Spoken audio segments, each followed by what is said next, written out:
Bueno, volvemos nuevamente con la segunda parte de lo que veníamos hablando, de la interpretación del hemograma y del metabolismo férrico.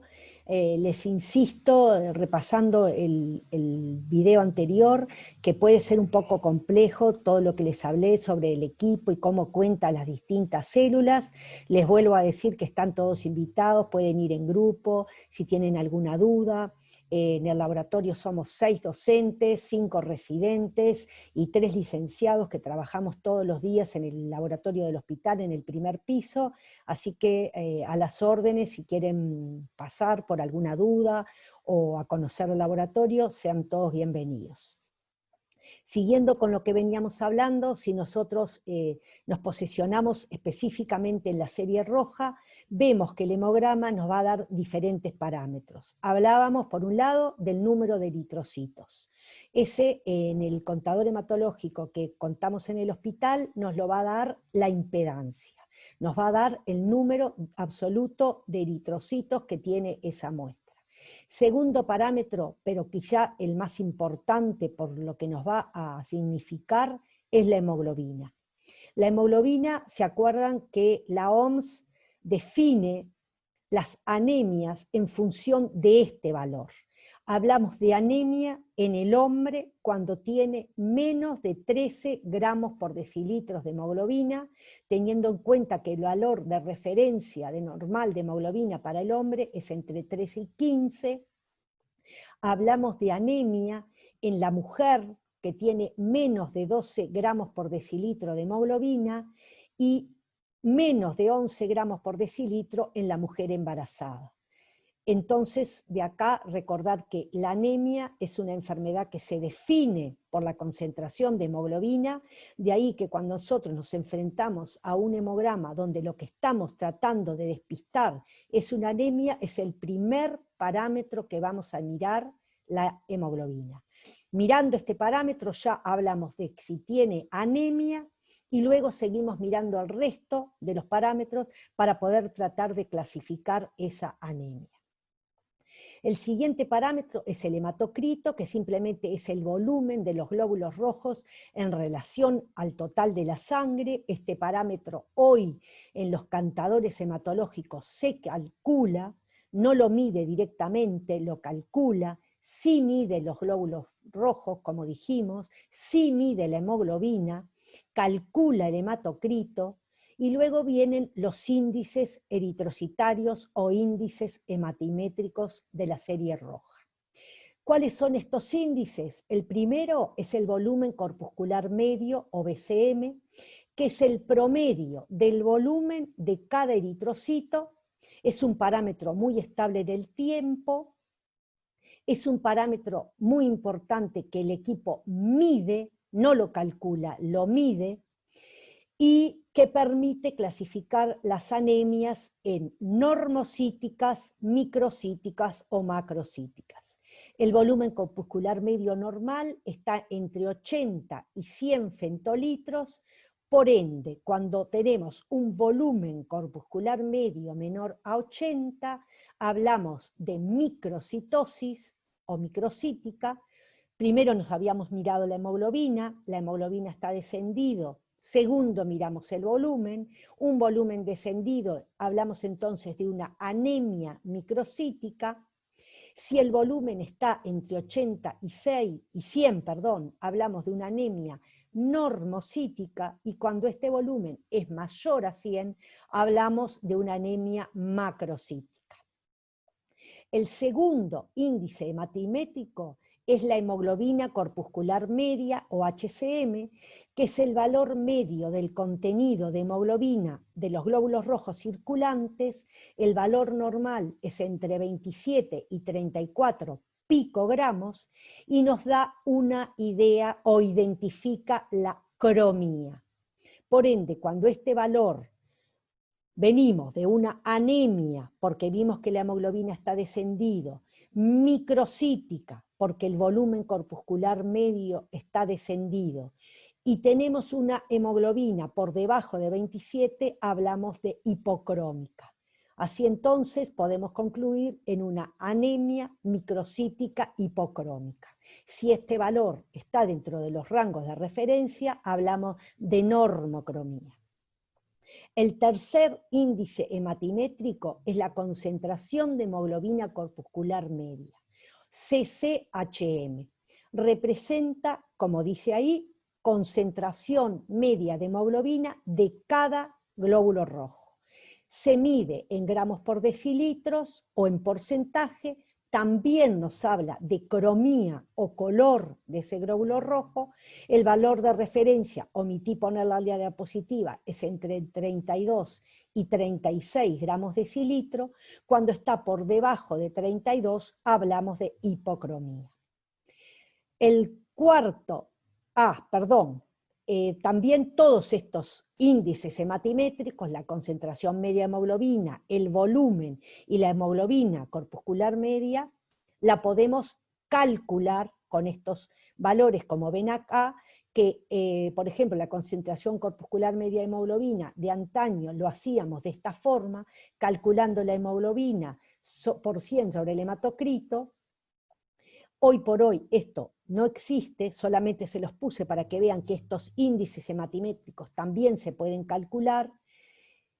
Y como les decía, el cuarto índice hematimétrico, y muy importante, es el ancho de distribución eritrocitaria. ¿Qué significa esto? El ancho de distribución eritrocitaria sale del histograma de volumen corpuscular medio. Tenemos un volumen, tenemos un tamaño de glóbulos rojos. Este tamaño, por ejemplo, se ve con este histograma, y vemos que cuando todos los glóbulos rojos tienen un tamaño similar u homogéneo, este histograma va a ser fino, va a tener esta distribución. Este valor normal de ancho de distribución va entre 11,5 a 14,5 y nos habla de que la población de glóbulos rojos que se encuentran entre estos valores va a ser normal. Son todos iguales. En cambio, cuando hay diferentes tamaños, uno más chico, uno mediano, uno más grande, el ancho de distribución ya va a estar alejado del promedio. Se aleja, se ensancha este histograma. Y esto es el ancho de distribución eritrocitaria. A mayor ancho, mayor alteración o mayor número de glóbulos rojos de distintos tamaños, y eso se correlaciona con un dato de gran importancia que es lo que nosotros llamamos anisocitosis. Es decir, que del ancho de distribución eritrocitaria se observa así la anisocitosis, que corresponde, como dijimos, a que existen dentro de una misma muestra distintos tamaños de glóbulos rojos. También tenemos otros equipos que permiten un sistema óptico que lea el glóbulo rojo, ya no la impedancia, sino también el sistema de láser con que en el equipo que les mostramos anteriormente leía los glóbulos blancos, lee los glóbulos rojos, y es muy gráfico ver la distribución de los glóbulos rojos en estos 9 cuadrantes, donde lo normal va a estar colocado en este cuadrante del medio, y todo lo que vaya para arriba va a ser más chiquito, y todo lo que vaya para abajo va a ser más grande, todo lo que venga para la derecha va a ser hipocrómico, y todo lo que vaya para el otro lado va a ser hipercrómico, y así, en este caso, la empanada, que nosotros la vemos como una empanada, va a estar colocada en este cuadrante, va a ser normocítico, normocrómico, para acá microcítico, para acá macrocítico, para acá hipocrómico, para acá hipercrómico. De ahí surge el quinto índice hematimétrico, que es el porcentaje de glóbulos rojos hipocrómicos. Es un nuevo parámetro que no todos los contadores hematológicos todavía lo tienen incorporado, pero nos da mucha información en lo que es el estado funcional del hierro en el glóbulo rojo. Terminando con el glóbulo rojo y hablando un poco sobre los leucocitos, como decíamos, tenemos 5 valores dentro de los leucocitos, que son las distintas poblaciones. Tenemos los neutrófilos, los linfocitos, los monocitos, los eosinófilos y los basófilos.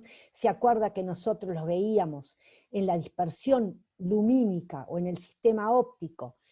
Estos serían los linfocitos, los monocitos y los neutrófilos. Y me interesa que tengan en cuenta que cuando nosotros hablamos de alteraciones cuantitativas, las definiciones están expresadas en valores absolutos. No debemos mirar los porcentajes porque pueden inducir a error. Por ejemplo, si nosotros tenemos una leucocitosis de 7000, que es una leucocitosis normal, y nosotros tenemos unos linfocitos de 10%, nosotros no tenemos que mirar ese 10%, tenemos que mirar el valor absoluto de esos linfocitos. En este caso vamos a tener 700 linfocitos. Cuando nosotros tenemos 700 linfocitos, tenemos una linfopenia. Menos de 1000 linfocitos por milímetro cúbico, hablamos de linfopenia. En cambio, si tenemos una leucocitosis de 13.000, que ya sí estamos hablando de una cifra patológica, más de 10.500, 10.900 leucocitos es un valor patológico, del cual en estos 13.000 leucocitos el 40% son linfocitos. Si nosotros lo miramos así en valores relativos, eso no nos llamaría mucho la atención, pero cuando vamos al absoluto vemos que tiene 5.200 linfocitos y eso es una linfocitosis. ¿Por qué? Porque más de 5.000 linfocitos por milímetro cúbico hablamos de una linfocitosis. Así tenemos acá, que lo pueden mirar con tranquilidad, no les voy a leer uno por uno, cómo tenemos que hablar de las distintas alteraciones de la serie blanca, la leucocitosis, como hoy les decía, mayor de 10.500, una leucopenia cuando tenemos menos de 3.000, y así sucesivamente, lo leen tranquilos, pero simplemente recalcar y recordarles que es importante hablar de valores absolutos y no decir linfocitosis porque tenga 70% de linfocitos. Porque en realidad 70% en 3.000 leucocitos no es una linfocitosis, sino que es más bien, si hacemos la cuenta, sería una neutropenia. En cuanto a las alteraciones cualitativas, acá es donde es muy importante visualizar la lámina. Como mirábamos hoy al principio, cuando yo les mostré la imagen del hemograma, veíamos que el propio equipo nos pone alarmas que nos da la obligación de mirar esa lámina. Acá, cuando miramos la lámina, nosotros no podemos hacer conteos cuantitativos. Vamos a ver alteraciones cualitativas. Podemos sí hacer un conteo relativo. Nosotros vamos a contar 100 elementos, vamos a ir clasificándolos en neutrófilo, linfocito, monocito, etc. Y vamos a hacer un conteo relativo y vamos a corroborar si eso es parecido a lo que veíamos en la hematimetría. Pero también es muy importante decir que para la morfología el gol estándar es la visualización de la lámina. Por ende, siempre que aparezcan alarmas como los que pusimos acá, blastos, LUC, variable lymph, IG, que es granulocitos inmaduro, o callado, nosotros tenemos la obligación de mirar la lámina periférica para evaluar elementos patológicos, como en este caso puede ser un blasto, o linfocitos de irritación, como vemos acá, o las formas, o las distintas patologías que nosotros querramos despistar. Recuerden que la hematimetría nos da las alarmas y las deberemos de corroborar por la visualización de la lámina periférica. Acá tenemos la fórmula leucocitaria con las distintas imágenes que les va a venir bien para tratar de reconocer las distintas células que nosotros vemos habitualmente en el microscopio.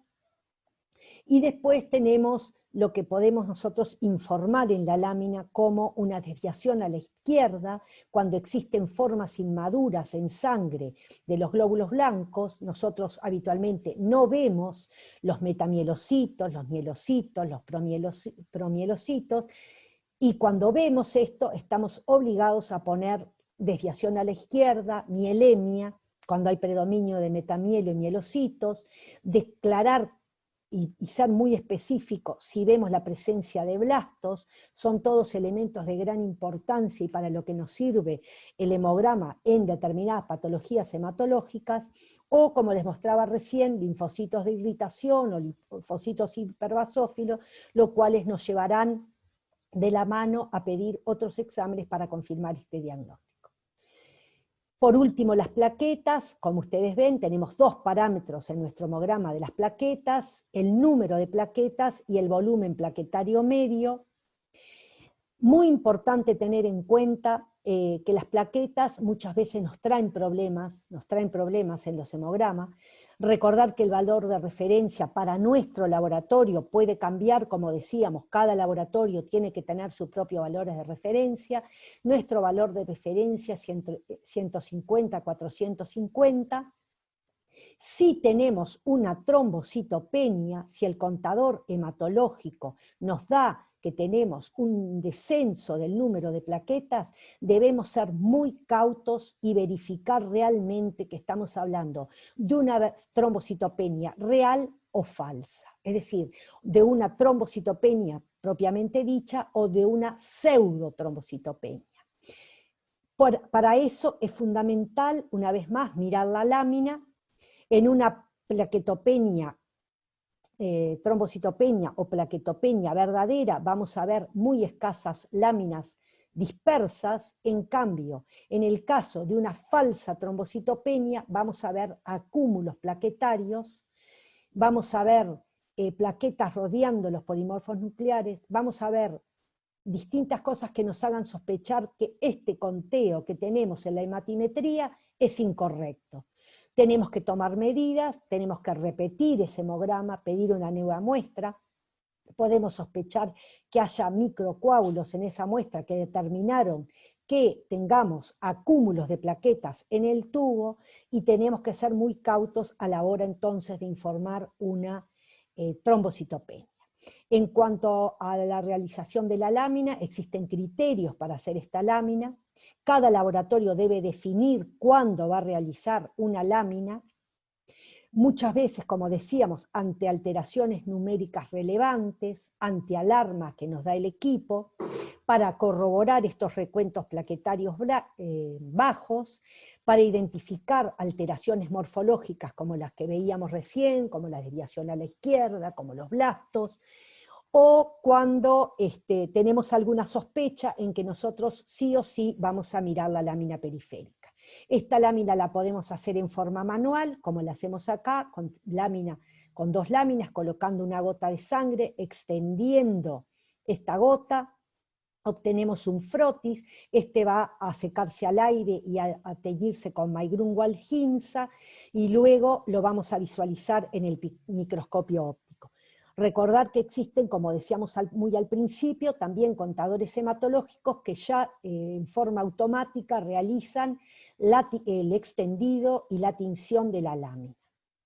Luego vamos a mirarla, como decíamos, al microscopio óptico con aumentos progresivos de 10 a 100, vamos a ir aumentando. Primero vamos a hacer una visualización global de la muestra, si está bien distribuida. Luego vamos a mirar a 40, y en 40 vamos a hacer la clasificación relativa, vamos a contar 100 elementos y vamos a clasificarlos, y en caso de que alguna de esas células nos llame la atención o tengamos que ser más estrictos en mirar la presencia de un nucleolo o la presencia de gránulos, vamos a bajar al objetivo de 100 por para una correcta visualización de esa forma específica de célula que queremos identificar. Vemos que la lámina, como decíamos hoy, es el gol estándar de la morfología, de la citología del hemograma, aporta elementos morfológicos y una vez más vamos a ser siempre muy estrictos en evaluar las 3 series. Vamos a mirar en el microscopio la serie roja, vamos a mirar los glóbulos blancos, vamos a contar 100 glóbulos blancos para hacer una clasificación cualitativa de esa muestra y vamos a mirar las plaquetas. Las 3 series tienen que ser visualizadas en la LAM. En la etapa posanalítica, como hoy les decía, vamos a hacer un informe. Ese informe puede traer ciertas consecuencias. La hematrimetría más la lámina, que van a complementar lo que se llama hemograma, más la clínica, sale el informe de hemograma y van a poderse desplegar un montón de otros estudios a raíz de ese informe que estamos dando. De ahí la importancia y la conciencia a la hora de informar con la mejor de las calidades y con la mayor de la seguridad este estudio, ya que trae consecuencias muchas veces importantes para el paciente, ya que va a ser sometido a distintas maniobras, a estudios para llegar a diagnóstico en base a lo que estamos informando. En cuanto al estudio de anemia, entonces, para redondear, hacemos el diagnóstico con la hemoglobina. Con el hemograma también en la anemia la vamos a clasificar en la severidad de acuerdo a ese número de hemoglobina. Luego la vamos a clasificar por el volumen corpuscular medio en micro, normo o macrocítica. Vamos a ver si esta anemia es pura e impura. ¿Qué significa esto? Si solamente está tocada la serie roja o si se acompaña de una alteración de la serie blanca y plaquetaria. Si se acompaña de una de estas dos alteraciones, vamos a hablar de impura. Ya no es solamente una anemia, sino que tiene una alteración de los glóbulos blancos o una alteración de las plaquetas. Y por último, importante ver si esta anemia es regenerativa o arregenerativa, para lo cual vamos a solicitar los reticulocitos. Para identificar luego el origen, vamos a solicitar otros estudios, y para identificar el trastorno causal. Los reticulocitos nos ayudan, en el caso de la anemia, por el recuento de estos reticulocitos. Si estos son bajos o normales, tenemos que hay una producción disminuida o ineficaz de los glóbulos rojos, vamos al BCM y volvemos a hablar de lo que veníamos diciendo hoy. Si este es bajo, es microcítica y va a corresponder. Aquí hay una deficiencia de hierro, es una de las anemias más frecuentes, o que hay una anemia inflamatoria crónica, o que hay una anemia por una alteración del metabolismo del hierro.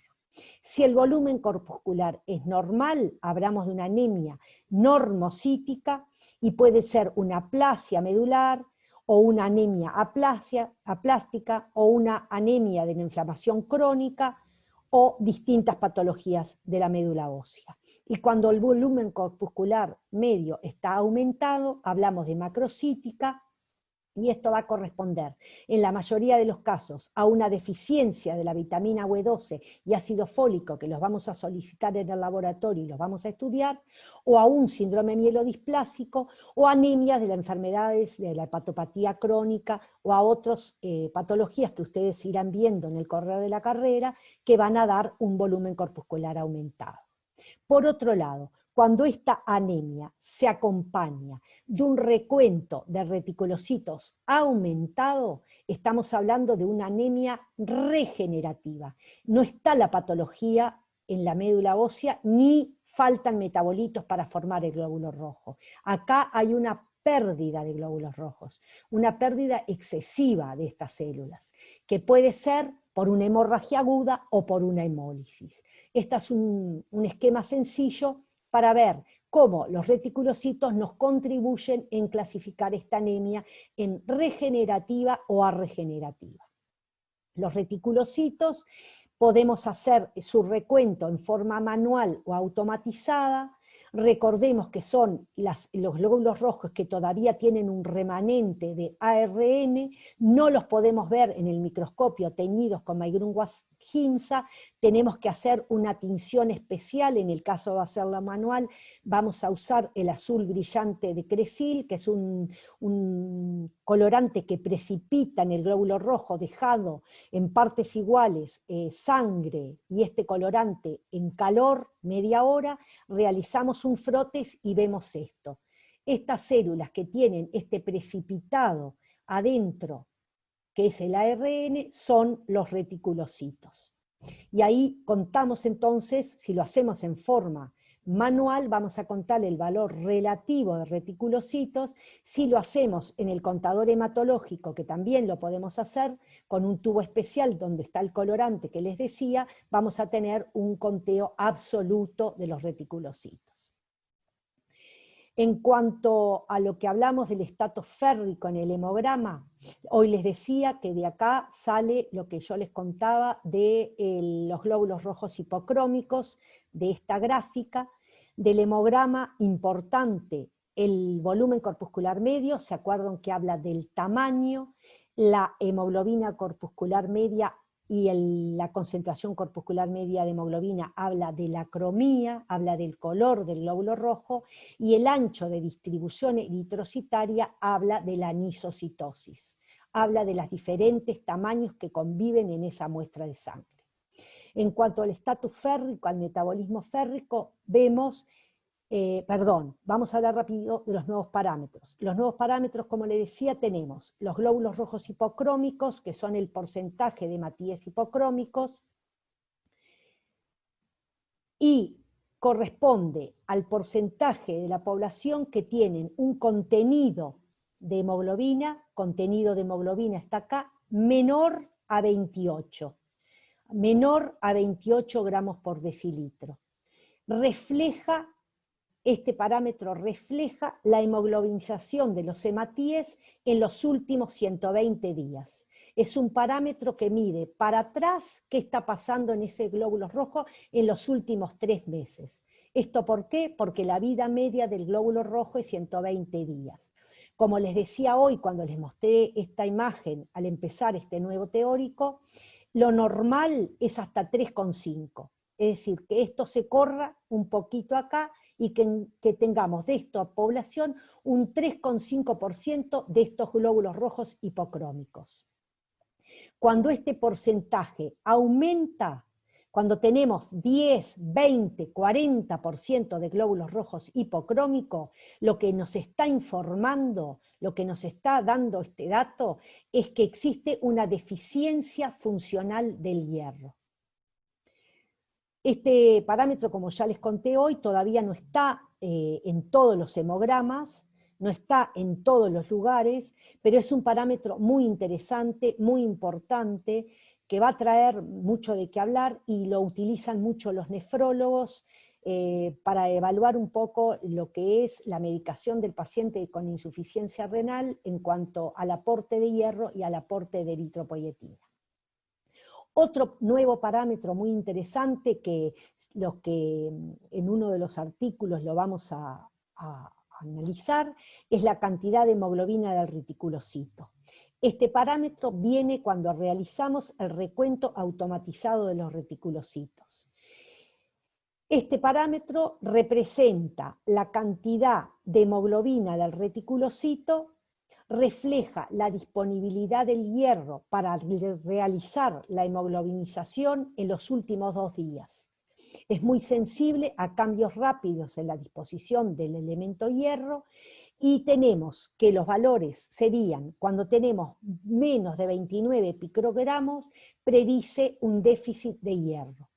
Esto es un parámetro muy interesante porque es una foto instantánea de qué pasa hoy con el estado funcional del hierro en ese reticulocito, en ese glóbulo rojo que es inmaduro. ¿Y por qué 2 días? Porque los glóbulos rojos, porque los reticulocitos viven 2 días en la sangre y pasan a ser glóbulo rojo. Por eso, de estos 2 parámetros, el primero, el porcentaje de glóbulos rojos hipocrómicos, nos viene a mostrar qué está pasando con el estado funcional del hierro 3 meses para atrás. En cambio, la cantidad de hemoglobina del reticulocito nos está hablando qué pasa con la hemoglobinización y con el estado funcional del hierro en los últimos 2 días. Es la instantánea de ese parámetro de ayer y de hoy, por la vida media del reticulocito.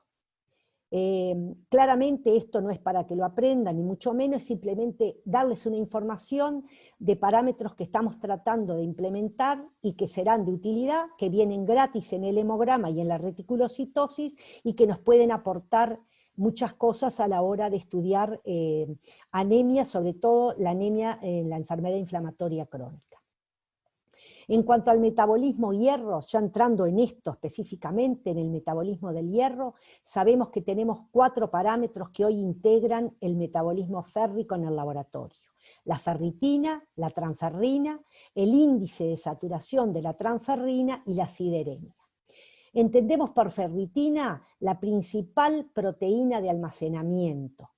Los valores de referencia están entre 30 y 300 nanogramos por mililitro, y cuando tenemos valores inferiores a 30 hablamos de un déficit muy importante de hierro. Recordar que la ferritina es una proteína que circula en pequeños volúmenes por la sangre. Es un parámetro que hay que tener mucho cuidado, porque cuando está bajo es claro y clarísimo que tenemos una ferropenia, que tenemos una alteración en los depósitos del hierro, pero también, y a recordar, que es un reactante de fase aguda, que muchas veces frente a cualquier inflamación, neoplasias, infecciones, tenemos un aumento de esta ferritina y simplemente por ser esto, un reactante de fase aguda. Entonces es un parámetro que es muy fiel cuando está bajo, pero cuando está normal o alto, no, a veces no nos sirve por esto que estamos explicando. Luego tenemos la transferrina. Esta es la proteína transportadora de hierro. Cada molécula tiene la capacidad de transportar 2 moléculas de hierro. Actualmente está expresada como TIBC y el valor de referencia está entre 150 y 350 miligramos decilitro. El índice de saturación de transferrina expresa la relación que existe entre el hierro circulante y este TIB, que es la capacidad total de unión al hierro. El valor de referencia es entre 20 y 50 con una media de 30%, valores menores a 16 traduce déficit de hierro. Por último, la sideremia, que expresa el hierro circulante en el plasma, muy variable, es un parámetro muy difícil de estandarizar en el laboratorio, está afectada por la ingesta de hierro. Podemos hoy comer un pedazo de carne y tener un hierro normal, y mañana nos varía mucho, es muy variable. Mañana podemos tener 2 días sin tener una ingesta de hierro y vemos cómo se modifica este parámetro. Los valores de referencia están entre 50 y 150 miligramos decilitro, y estos son los 4 parámetros que debemos recordar a la hora de hablar del metabolismo férrico.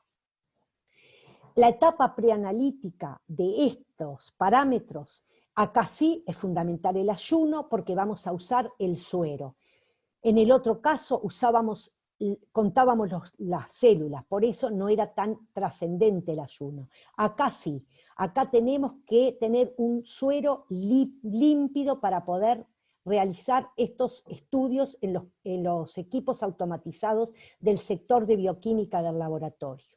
Vamos a obtener la muestra en un tubo seco con gel separador, como ustedes ven acá, para lograr una buena separación del suero de las células que van a quedar por debajo.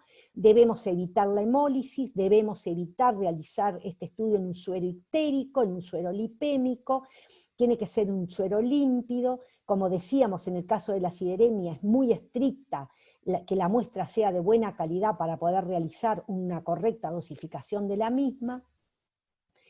Y todo esto nos va a traer la importancia de ver que cuando existe de todos estos parámetros que veníamos hablando un balance negativo de hierro, esto nos lleva a una eritropoiesis ferropénica, y en el correr del tiempo completamos lo que es la anemia ferropénica. Esto es un proceso que a veces lleva mucho tiempo hasta llegar a la anemia ferropénica. Vamos a ver rápidamente algunos casos para poder un poco plasmar todo lo que veníamos hablando. El primer caso es un paciente femenino de 54 años con antecedentes de consumo de AINE por artralgias, que consulta por fosfenos, acufenos, cefalea y mareo de 3 meses de evolución. Al examen físico se destaca una piel y mucosas hipocoloreada, uñas quebradizas, lengua depapilada y al examen cardiovascular se ve un ritmo regular de 110 ciclos por minuto. ¿Qué exámenes de laboratorio solicitaríamos? En el caso de esta paciente se solicitó un hemograma y un perfil férrico. Vamos a analizar un poquito qué encontramos en el hemograma de esta señora o qué sospechamos, qué esperamos encontrar. El hemograma, como decíamos hoy, como nosotros por la clínica y por lo que encontramos en el examen físico sospechamos una anemia clínica, la vamos a confirmar en el hemograma. Y acá vemos claramente, perdonen, que tiene una hemoglobina de 9,1, lo que nos habla de que tiene una anemia, y como decíamos hoy, luego de confirmar el dato de anemia, esta señora tiene menos de 12 gramos decilitros, por lo cual, según la OMS, esto es una anemia. El siguiente parámetro que vamos a ver es el volumen corpuscular medio, y vemos que tiene 72, por lo cual es una anemia microcítica, con una hemoglobina corpuscular media de 20, por lo cual es una anemia microcítica hipocrómica. Vemos los glóbulos blancos, 10.500 es un número normal, con valores absolutos de las distintas subpoblaciones normales, 200.000 plaquetas, por lo cual es una anemia pura. En cuanto al perfil férrico, en este caso la ferritina nos aportó muchísimo, porque nos dio 6 microgramos decilitro, menor de 15 nos habla de una evidencia absoluta del déficit de hierro. En este caso no actuó como reactante de fase aguda, nos dio bajo y nos sirvió mucho. La sideremia de esta señora era de 45, la transferrina de 400 y el índice de saturación de transferrina de 14%. Todos parámetros patológicos del metabolismo férrico, lo que nos pone en la pista de que estamos frente a una anemia microcítica hipocrómica por déficit de hierro. El siguiente caso es una paciente joven de 26 años, sexo femenino, cursando 24 semanas de embarazo, proveniente de un mal medio socioeconómico, y que en la paraclínica del primer control de embarazo se le destaca una hemoglobina de 10,5. Habíamos dicho que para la OMS, menos de 11 gramos por decilitro en la embarazada es una anemia. Ya esta paciente, desde el primer control del embarazo, tenía una anemia. ¿Qué le interesa conocer del resto del hemograma? ¿Usted solicitaría otros exámenes para evaluarla desde el punto de vista hematológico a esta paciente? Completamos el hemograma, vemos el hemograma y vemos que la paciente continúa teniendo una anemia, 10,5, se mantuvo, puede ser una anemia dilucional si ya estamos en una etapa avanzada del embarazo, tiene una leucocitosis de 12.000, esto es frecuente en el embarazo, con unas plaquetas normales. ¿Cómo es esa anemia? La anemia de 10,5 tiene un volumen de 79, una hemoglobina corpuscular media de 25, una concentración corpuscular media de 31,3 y un ancho de distribución de 16%.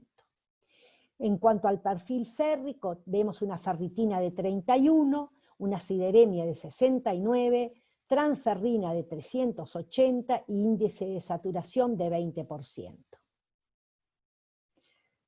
Entonces estamos frente a la anemia de una embarazada, donde no tiene grandes alteraciones, pero sí ciertas alteraciones de la serie roja, la leucocitosis es esperada para el embarazo, y algunas alteraciones del perfil férrico, lo cual podemos pensar que, como viene de un mal medio socioeconómico, esta paciente ya debería de estar recibiendo un aporte de hierro que se hace en nuestro país, ya es meta asistencial hacer aporte de hierro al embarazo, debemos ser muy cautos y tener mucho en cuenta esto a la hora de interpretar y cómo hacer el seguimiento del embarazo, de la anemia en la embarazada. El tercer caso, para terminar, hablamos de un paciente de sexo masculino de 56 años que tiene una insuficiencia renal crónica, paciente en régimen de hemodiálisis y que de control permanentemente le están realizando hemogramas. Tenemos que el hemograma, en la hemoglobina, tiene 9,7, con un volumen de 83, una concentración, una hemoglobina corporal media de 29, un ancho de distribución de 17, y acá vemos cómo tiene glóbulos rojos hipocrómicos de 10%, que habíamos hablado que hasta 3,5 es normal, está aumentado ese valor de glóbulos rojos hipocrómicos, con 11.000 leucocitos y 200.000 plaquetas. En cuanto a la función renal, vimos que hay una alteración de la creatinina y de la urea, en el ionograma hay un discreto aumento del potasio, y en cuanto al metabolismo férrico, vemos como tiene una ferritina de 520, aumentada, una sideremia de 60, una transferrina de 160 y un índice de saturación de 38. Recordar algo muy importante. La anemia de la insuficiencia renal crónica es multicausal. Hay una producción inadecuada de la eritropoyetina, que se acuerdan que es la hormona que segrega el riñón, con una actividad proliferativa reducida de los precursores eritroides de la médula ósea, con una vida media acortada del glóbulo rojo y con un descenso en la disponibilidad del hierro.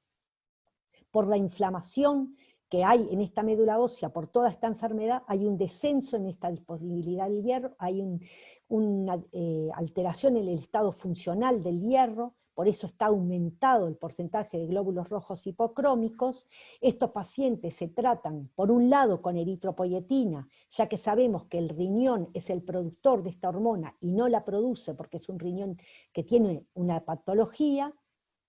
Es fundamental el monitoreo del estado del hierro en estos pacientes, y acá es donde vuelvo a insistir, donde el porcentaje de glóbulos rojos hipocrómicos es un buen parámetro para medir el estado funcional del hierro en los últimos 3 meses, porque decíamos que la vida media del glóbulo rojo es de 120 días, 3 meses, por lo cual estamos viendo lo que pasa en 3 meses para atrás.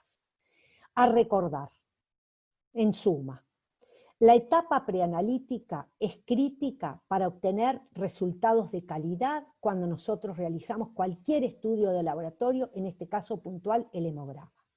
El hemograma está constituido por la hematimetría y la lámina periférica. El análisis de los leucocitos siempre debe de hacerse teniendo el informe teniendo en cuenta valores absolutos de cada una de esas poblaciones leucocitarias.